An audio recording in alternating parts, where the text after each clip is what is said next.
2029లో కూడా గెలిచాక పవన్ కళ్యాణ్ గారు సీఎం అయ్యే ఛాన్స్ ఉందంటారా? లేదంటే లోకేష్ గారు సీఎం అయ్యే ఛాన్స్ ఉందంటారా? సార్ ఇప్పుడు చంద్రబాబు నాయుడు గారికి ఆల్రెడీ ఏజ్ అయిపోతుంది.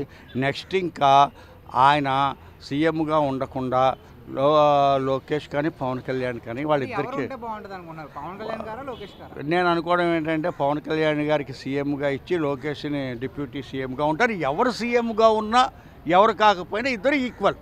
ఇప్పుడు పవన్ కళ్యాణ్ గారు ఉన్నారు, ఆయనకి ఆల్మోస్ట్ ఆల్ అన్ని అర్హతలు అన్ని యొక్క పవర్స్ ఉన్నాయి. మన కాకినాడ వెళ్ళారు, ఏదో నాకేదో హోమ్ మినిస్టర్ పదవి కాబట్టి హోమ్ మినిస్టర్ పదవి ఇప్పుడు శాసించే అర్హత పవన్ కళ్యాణ్కి లేదా? బ్రహ్మాండంగా ఉంది. పవన్ కళ్యాణ్ గారికి అన్ని అటువంటివి ఉన్నాయి, ఆయనకి అన్ని పవర్స్ ఉన్నాయి. ఒకవేళ కావాలనుకుంటే చేయొచ్చు.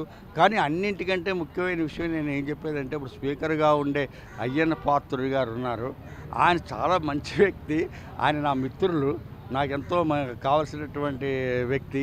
వారు కనుక నిజంగా స్పీకర్ పదవి ఇచ్చారు, కానీ ఆయన కనుక హోమ్ మినిస్టర్ కనుక ఇచ్చుంటే ఈ పార్టీకి వీళ్ళందరినీ ఒక ఆట ఆడించేసేవాడు ఆయన. కారణం ఏంటంటే అయ్యన్న పాత్రుడు గారికి ఉన్నంత ధైర్య సాహసాలు, ఆయనకు ఉండేటటువంటి ఒక పవరు స్పీకర్కి కొన్ని పరిస్థితులు ఉంటాయి. ఆయన ఇలా చేయడానికి కొద్దిగా లేవన్నమాట. కారణం ఏంటంటే స్పీకర్ అంటే ఒక ఉన్నతమైనటువంటి మహాపదవి.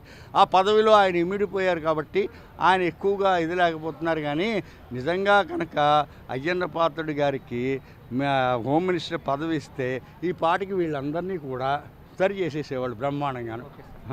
Thank you so much sir, మీ విలువైన సమయాన్ని మా కోసం కేటాయించారు. Thank you sir.